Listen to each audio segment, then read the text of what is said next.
the Big Fat Gay Podcast, where we talk about the things that are weighing on our minds. This is Future Michael here, starting off part 2 of our episode about Roman empires. If you'd missed part 1, that was the previous episode that came out last week. Feel free to check that out first so you can get into the main subject for this week's episode informed. All right, let's get back to it. So what's your Roman Empire, Dalton? Okay, so first off, I was a little dumb, and so I'm going to do my proper Roman Empire, but I didn't associate fatness with the assignment. Oh, okay. So I just want to say, originally, what I was going to be discussing today was my obsession with the zombie apocalypse. Because I do the same thing. Yeah, yep. It's the same thing. Every apartment I've ever looked at, I'm like, what's the escape route? How do I defend this? I was literally just like 2 nights ago walking around at night doing my nightly walk thinking, okay, well, if I had to put a go bag together, what would it be? And then like, okay, how would we survive? Where would we go? Blah, blah, blah. Like you like going through the steps. But why is actively one of the reasons why I like my roommate is because he has handheld weapons throughout the apartment. So many swords. You know, so I can defend myself from zombies at any given moment. Why zombie? Why not vampires? Why not werewolves? Why not? Because werewolves are scary. Large caterpillars. Because when the zombies come, it changes everything. Why? It's not just a single encounter. When the zombies come, the world ends. Yeah. Right? Vampires don't end the world. Werewolves don't end the world. Yeah. I no longer have to like flee society and set up a life somewhere else. Yeah. Literally your whole life disappears in place of this new crazy thing that you don't know how to handle. And I am willing to stand by and say the zombie apocalypse is a Roman Empire for more men I know than for the sure. Roman Empire. No, you are absolutely right, because I keep running into the zombie apocalypse meme and I'm like, why does anybody care about this? Yes. This is probably the most Roman Empire any of these things have actually been. Probably, to this point. 100%. Okay. But if we're associating with fatness, and I feel a little weird talking about this right now because I've mentioned on the podcast where my body waxes and wanes, and right now I'm waning.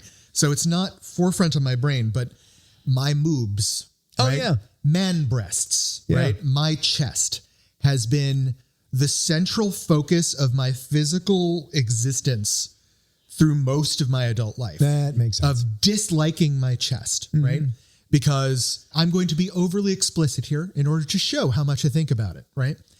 I don't have overly developed shoulders, right? I don't have a lot of mass there. So the mass sinks down to my chest and I'm kind of pear-shaped. So I don't have a lot of top weight. So all of my weight when I gain weight goes into my moves. You realize that a lot of guys like me are going like, yeah, what's the problem? Okay. Tell me more. So add to that, this shows you how much focus, like it lives in my brain. My breasts, right, push forward in my in my shirt. I have large nipples.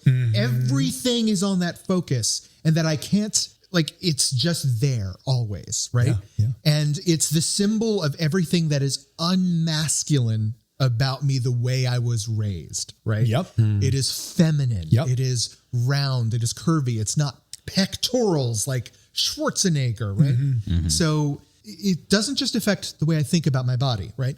It affects the way I sit. It affects the way I stand. Because you try to conceal it. The choices of materials I dress myself in. It affects the way I dress, which affects the way I portray myself in the world. All because I keep thinking about my freaking chest. So I have received much criticism of the way I've dressed in the past of wearing these overshirts. But it's because I'm trying to hide my nipples from popping out everywhere. So I have to think that you have encountered more than one chaser who absolutely loves this thing you're trying to conceal. Yeah, but the way they love it isn't always a way that makes me want to highlight it. You know, because it's objectifying, or it's objective because they feel like they own it, so they can just grab it without me being involved. Yeah. So that makes it something else unpleasant, rather than something that is a joy. Well, and I think so many chasers don't get that could be a problem for you because they just never experienced it, and their focus right then in that moment is completely channeled through their penis. And their lack of empathy is stunning. Well, and also, okay, so let me put it this way. When I was a kid and kids were making fun of the fat kid, I know what you're gonna they say. would reach out and grab the tits, right? Absolutely. You know, tweak the nipples. What does a chaser do when, you know, and often without introducing themselves or establishing that this contact is something that you are excited by and something you're happy to be doing, you are just grabbing my tits and tweaking my nipples. Yep. back in the way that I'm used to that being a negative thing. So, that I'm programmed to feel that way. I get it. I get it. You're reminding me. So basically everything you just described, I also experience on a kind of smaller scale, no pun intended, including the like grabbing your nipples as a kid, the whole like purple nurple thing. You guys know that? No, but that sounds terrible. Yeah. But it's weird because I wasn't really a fat kid. I just wasn't a skinny white kid. I was sort of like, I don't know, like a regular, not skinny. I felt fat, but then I look back at pictures of myself and I'm like, I really wasn't. Yeah. I think I was just hyper conscious of it for some reason. But it's weird because that, like, I still do that. Like, I still have this, like, okay, well, how does my shirt fit? Like, black shirts are going to show less of the shadow underneath your Dark nipples. shirts are your friend. Yeah. And so, like, you start thinking Thin about that. fabrics are the enemy. Well, and I mentioned earlier, like, I've been having a lot of thyroid issues for the last 3 years, and that oftentimes includes major weight fluctuations. Yeah. And in my case, it's been gaining weight. And so then it's been a process of like, okay, you kind of have to just be at peace with it because you've got no fucking control over it. In my case, I'm used to exercise affecting my body. And like, if I go do an exercise, I will lose weight. That's not the case right now. Not with thyroid, no. Yeah. So like, I just have to like sort of be at peace with it, which has been a hell of a mental exercise. Yeah. I think for the chasers out there listening, wondering how to avoid this encounter, because I think you bring up such a valid point. And so many men I've experienced with being with fat men where they definitely had some issue somewhere. It was usually around the chest because it's the most emasculating, they think. Something that I've always sort of said, especially if it's their first time with a chaser and it's me, I have given the preamble, I think I've said this on the air, is I just want to warn you, I will probably be the most enthusiastic about the parts of your body that you are least proud of. And I've also developed certain techniques where they give me permission to touch and they show me and I show them like, how could it feel good instead of feeling like, you're 10 years old on the kickball field. And this is where I get a little concerned when I talk about this stuff online. I worry that a chaser is going to hear this and be like, oh, I shouldn't touch the boobies. Yeah, you can't do that either. Yeah. Touch the boobies. I want people I'm with to explore my body, right? I just don't want strangers that I haven't been introduced to yet to explore my body, right? There's a degree of respect, of approach, and I shouldn't have to explain this, I feel like. To treat you like a human being, you mean? Yes. That's wild. I shouldn't have to do a 5-minute monologue on Don, that. you're crazy. Yeah, no, and it's, I mean, I will say, there are times like in the gay world where a man will just touch another gay man's body and it's meant to be complimentary. And sometimes, unfortunately, as I've seen, people will take it as a compliment if they're into the other guy and as a complete gross out if they're not into the other guy. Yeah. And it's like, okay, I don't think that's about the touch. Yeah. No, that's. And I've also had women touch me. And it's really fun to experience it with women because they'll be like all over me and then realize, oh, I'm sorry. I was just all over you. I'm so sorry. I'm so sorry. I'm so sorry. I was being like a man.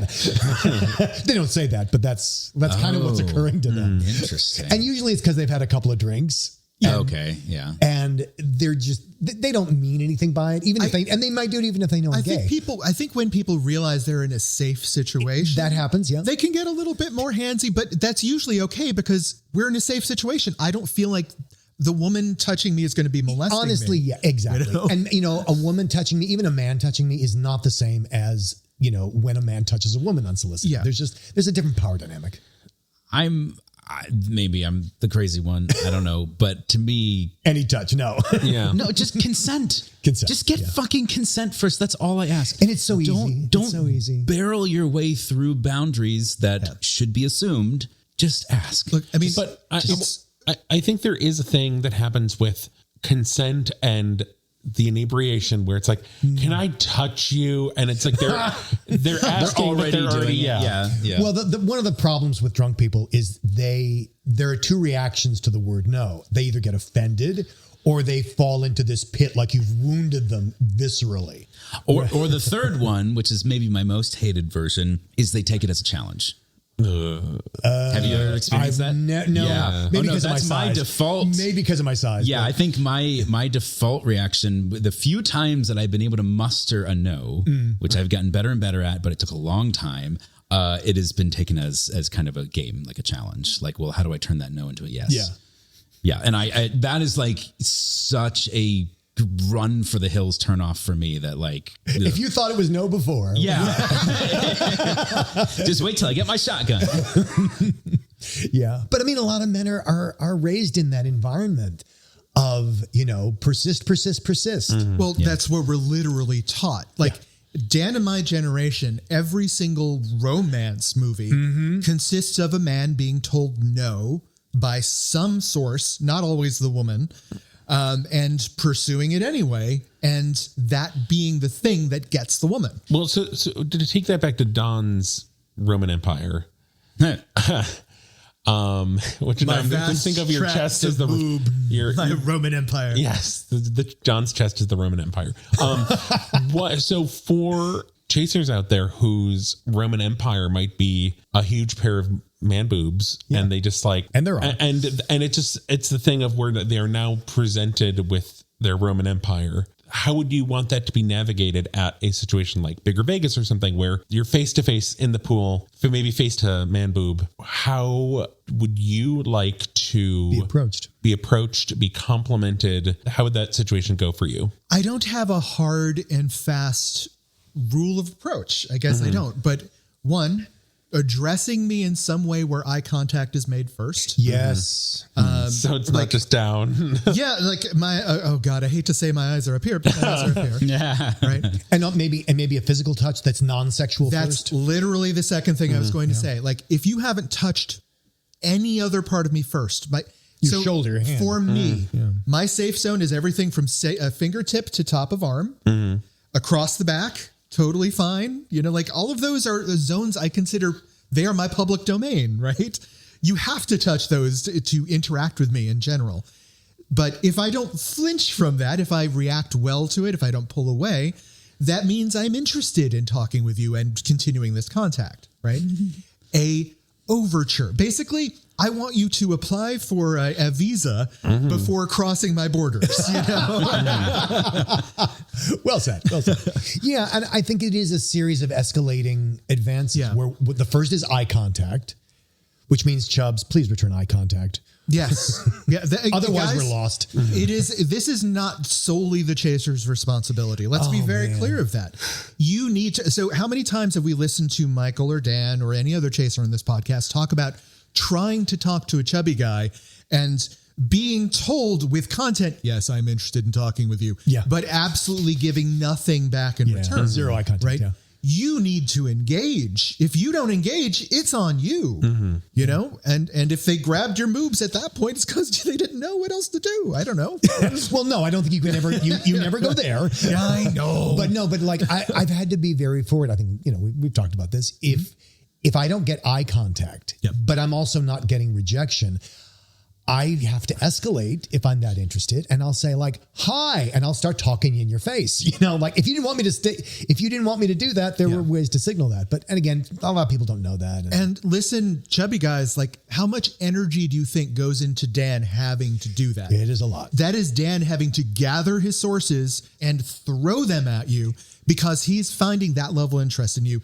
You are not making it easy for him. And I will tell you that the sweet, shy chaser that you've had your eye on is not approaching because he hasn't gotten what he perceives as a green light. Yeah. Or the green light even terrifies him. I would believe that. Yep. But I mean, look, I know this makes it sound super hard, people, but it's not. Contact starts with eye contact, leads with gentle platonic contact. Yeah, it's just it's when you boil it down, it's just listening. Listen to the signals you're getting. Listen. Dan, what is your Roman Empire? Well, so I do not recommend this empire. This is sort of like one of those dystopian, like, what if the Nazis had won World War II things. Oh. I used to spend a lot more time on it when I was younger, but the idea of, like, have you ever asked yourself, like, what if I had not been a fat kid? How would my life be different today? Obviously, you'd have there'd be a lot that would be the same, But it is fascinating to me, like what is different. Or here's the thing I used to think a lot about. I'd see an athletic person and they're eating a cheeseburger. And again, I don't deny that they should be eating a cheeseburger, but I'm like, what is it like to eat that cheeseburger and not even worry about it? For it not to be a thing. What is it like looking at a menu and not totting up the macros in your head? What is it like to not think about that, or at least to have it be such a thing that, and I don't know, maybe they are worried about that. That's what I was going to say. I'm not in is their it head. possible? I don't know. I'm not in their head. But there seems to be this, what is it like to have that freedom by virtue of how you present to society in that body you walk around in? And it's rather abstract, but it also gets really, really immediate in interactions with people. I mean, I have that. Usually it's with thin people. It sounds really thin. What is it like to just not have to think about anything with your body? What's it in like terms to of not, you can just you can go anywhere and be like, oh, I fit. It's not even I fit. It's I'm just any chair is fine. You don't have to think about at a theme park, am I going to fit on this ride? The thing of it is, it's not just what's it like to not worry about it. It's what's it like it's not a distinction. Size of chair is just not relevant to your body. To me, that is most accentuated at the highest point in the Gap, right?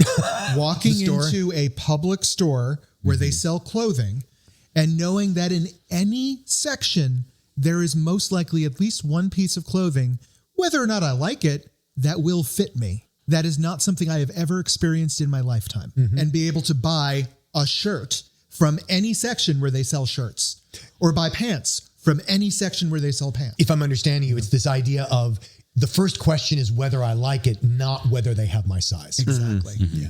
Even socks. I have big feet. Oh my God. Even socks. It's I don't know if I could get socks at some of these I wear places. size 14 wide. I can't buy socks at Target. Do we have any other Roman empires to address today? I have something. Oh, I'm curious now. All right. I think it's better served as a kicking off point for a main subject in a different episode. Are you going to tease But it? I can talk about it. Yeah, tease a little bit. Tease it. The whole Roman Empire thing took me just to body image, because that's the stuff that I dwell on regularly. It's the stuff that I can't get around, or I don't find myself getting around usually. It's just always there. We have a lot of mirrors in our house because they're just built into the whole. Anyway, you do. There's a ton of mirrors, so it's just there.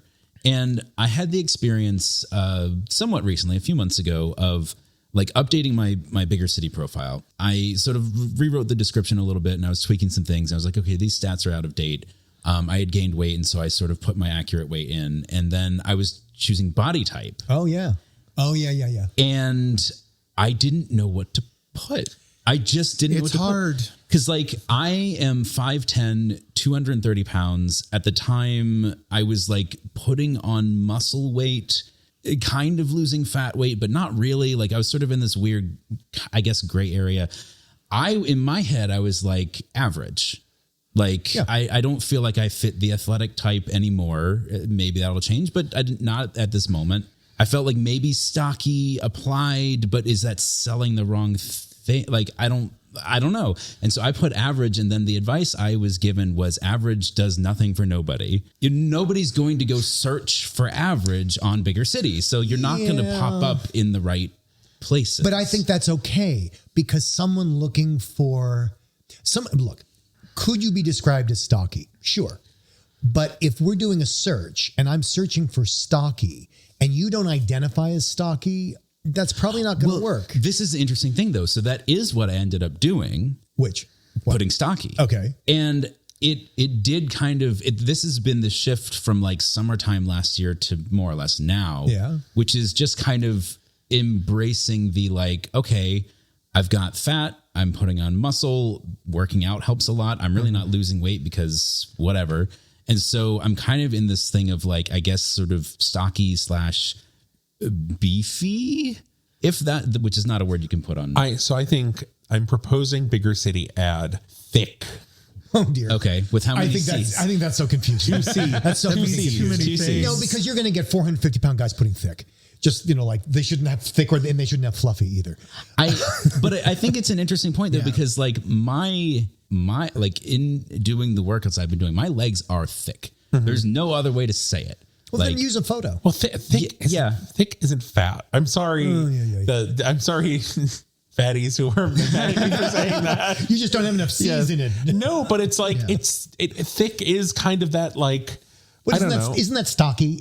We've no, but it's stocky. Your dad is stocky. Oh, so it's just that? No, let's not have a different word for this. Let's not have a different word for the same thing that goes by decade. This is what I mean, though. This is why I was confused. I didn't know what to put. And we have discussed this on the show before. Like, so let's bring back portly. Chub versus super chub. Otter versus cub. Yeah. Right. Cub versus bear. Bear. Love versus us some chub. categories. Well, and the thing is, you don't even need the chub and super chub because you can search by weight and you know. Well, then there's mega chub.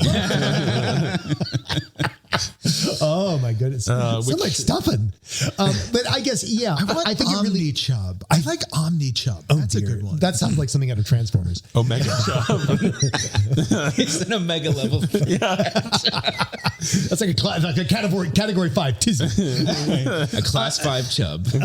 No, I think it really boils down to how do you want to get noticed? Right. So that was the interesting thing was like, I was going with average, not because I didn't think the other things could apply. I just thought that was the most accurate. Yeah. But then stocky, I was kind of like, it helps me leave behind for the time being, while it's not applicable, the idea of athletic, because I used to have athletic on there. Yeah. Because that used to apply. And it's not that I don't think this was the argument was like the person I was talking to was saying, put athletic, you're athletic.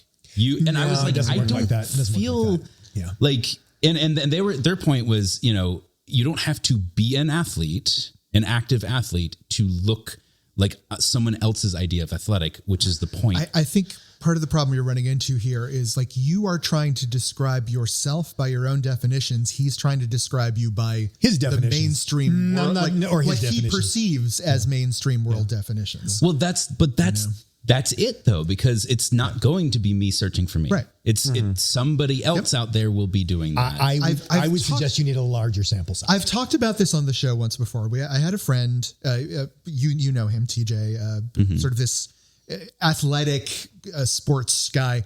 But when he moved to LA, he thought he was a geek. He thought he was the nerd, and that's the parts he put himself out there for. Well, to be fair, was a geek, but didn't look like it. Yeah, but didn't look like it. Stereotypically. So he went out to a mall as part of a suggestion from a friend with another friend, had that friend go up to people at the mall, point out TJ and say, what do you see when you look at that person? And that's what I mean by sample size. Exactly. If it's one other person, that's not an adequate sample size. Right.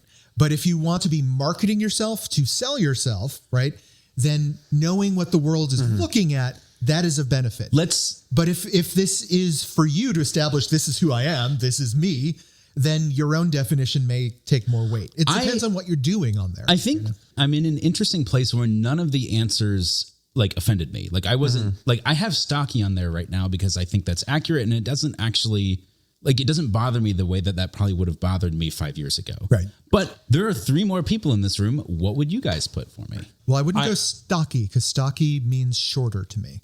Oh, that's interesting. Interesting. Okay. Well, I mean, I'm not that tall, though. 5'10"? I'm 5'10", yeah. Isn't 5'10" average? It is average. That's normal. Yeah. Okay. Yeah. Sure. I mean, I would say stocky because thick isn't an option. And I feel like it is, I would say stocky or average, but I would think stocky just because between average and stocky, I would not say athletic. I would say average or stocky. And I would go with average or stocky and pick the one that makes you average means it's not about that. Like you put average when you're like, well, I'm not thin, I'm not fat, I'm not this, I'm not that. It's where you go when it's sort of like it's the no comment. Yeah. And stocky is no, I have this and I represent as that. Caked up. So that sounds like for you it's stocky? Yeah, I think that's, I feel like that's accurate. I mean, I think if you just look at the numbers, 5'10", 230 pounds, it's kind of stocky. Yeah, that's stocky. I think that's sort of objectively stocky. So. I say, like I said, bring back portly. Bigger city's not ready for mega chub option yet. I don't know. How about thickums? If I'm described as portly, I feel like I need a waistcoat and a monocle. No, but that's the thing that so many of these terms are based in time or generation. I guess with the tools available, I would probably assign you cub. Cub. Not Michael. It's a physical descriptor to me. Sort of, but it's in bear community and it means and cub I feel like also I feel like you'd get a lot of bears being like, "Hey, cub." Yeah. I will say this. Nothing wrong with cubs. I would pick cub over otter. Otter. Well, yeah, he doesn't I don't fit otter at identify all. with any of the animals. That's what I'm saying. Like That's what I'm saying. that just feels so. If it doesn't feel right to you, then there's no sense in being, Badger. I'm still a little resentful of panda. I don't like panda. Sorry. go ahead. Panda feels vaguely. It feels racist. Yeah. It is racist. It's literally racist. Yeah. It's the race. Weird. If we have any listeners who want to share their fat Roman empires, I would be curious to know people's Roman fat kind of powers. like just what their thoughts dwell on around fatness. Yeah. I feel like this is such a specific thing that we could keep coming back to this. Yeah. I'm sure I'll think of more things as we keep going. So we have a tip for today. Yes, we do. So, listener, you might have noticed the vibes are a little off lately. Maybe you're a little tense. Maybe you're a little stressed. And I've shared this before, but I thought it would be a good time to share it again. So there is a trainer, practitioner, yoga and Pilates practitioner who caters to the bear community and just larger bodies in general. Bear Sense of Wellness. These are online classes, and the next ones are this weekend. There is chair yoga at 8 a.m. Pacific Standard Time on February 8th, and then Gentle Pilates at 9:15 Pacific Standard Time. He does these classes monthly. The next one will be March 8th, the same times. The classes are $20. Give Bear Sense of Wellness a follow on Instagram, and you can see some of the possible fellow classmates, just large bodies in motion, showing how he adapts these classes to larger bodies. It's very cool, and I think a great way to unwind Unwind your legs. during these unprecedented times. No, That's brilliant. That's brilliant. Is that yours? I love that. Yes. Don, take us to BitTown. Well, since we were talking about the Roman Empire today, And we were. and we did, and since I admitted the fact that I am one of those people that thinks about the Roman Empire way too much, I took this opportunity to delve into Roman Empire facts. okay. Let's do it. So I took the opportunity to think about like some random bullcrap thoughts that I had about the Roman Empire. I looked them up and found out which ones were true, which ones weren't. That's great. So here are some interesting tidbits that I found out based off of either bullcrap that I thought that turned out to be true, or things that helped me correct things I was wrong about. Okay. All right. Fabulous. So the ancient Romans actually had some pretty advanced medical techniques, even for the time. In fact, some of the medical sort of procedural practices they did, it could be argued weren't surpassed until about World War I, when certain the British started implementing certain wartime practices that got integrated into mainstream medicine that got us back up to speed with what the ancient Romans did back in the day. So one of the things they did, for example, was they used certain materials for bandages and packing wounds that we did not use until relatively recently, and we've started studying again. Which of the following did the ancient Romans use to treat open cuts and injuries? 1, oats. 2, spider webs. 3, grape leaves. Or 4, locusts. Oh, My. Jesus. oh God. Oh, no. One of these were actually used. And there is research being done today to determine whether or not it is useful. For some reason, I want to say spider webs. Yeah. I also Spider want to webs? say Okay. spider webs is one of the like least upsetting options. Is it? No, because usually with infections, you would put in maggots, not locust. But Well, I mean, what better way to catch maggots than I to feel load like- up the wound with spider webs to catch them? You know? Oh God, and locusts are that's big. genius. I don't know why, but I feel like oats. I don't know if that's from something else or what. Maybe but- honey and oats. yeah, I don't know. Yeah, for some I reason, didn't say whether or not other ingredients weren't involved. Oh, as that's well. your. Well, because honey definitely. I mean, I feel I'm having doubts now about spider webs, but I'm going to stick with spider webs. I think oats still. Oats. All right, we got 2 for spider webs, 1 for oats. In fact, the truth is spider webs. Yay! Terrible. Modern science actually says this probably isn't terribly helpful. There's some thoughts that it might actually have some antifungal properties That makes sense. may actually help. And it is very I'm against rich. fungus, Don. It's very rich in vitamin K, which they theorize may help with clotting and help that. I love that. Dan came out with a hard stance against fungus. All right. Hygiene was also very important to the Romans, right? We know about the Roman baths and the aqueducts and all their water stuff. But did you know that they brushed their teeth? Romans were very big on dental hygiene. Really? However, they used some ingredients that we might find questionable nowadays in the toothbrushing. Honey. Which of the following was not used as an ingredient for toothpaste at some point during the Roman Empire? Not used. 1, human urine. No, 2, they totally use that. oyster shells. No, they would use that. 3, mouse brains. Oh my God. Or 4, Christians.